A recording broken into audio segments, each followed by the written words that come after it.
Automated PDF delivery from customers' subscriptions and token packages is a fantastic add-on to the Article Galaxy suite of products. When you're in Article Galaxy, you can search by things like keywords, DOIs, PubMed IDs to find articles of interest. When you search with something like a DOI, put it into the search box, click search, you'll be taken to the article details page. On this page, you'll see the citation information.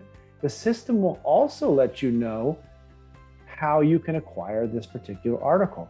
In the case of this article, it's an item that comes from my organization's subscription package. When I click the Request PDF button from subscription, an order is placed in Article Galaxy. Article Galaxy begins processing your document, pulls the PDF from your organization's subscriptions, and within just a few seconds, you'll see a button where you can open that PDF.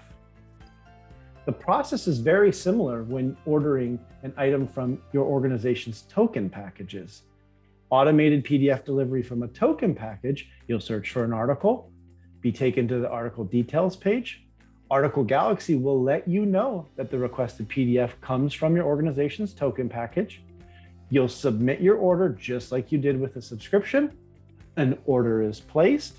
The system begins processing that order from your organization's token package. You'll click the start button, and within just a few seconds, the PDF will become available to you to open. For organizations that have things like a PDF library, the PDF will automatically go into the library. PDF will always be available in your My Orders section and will be available in there for 30 days.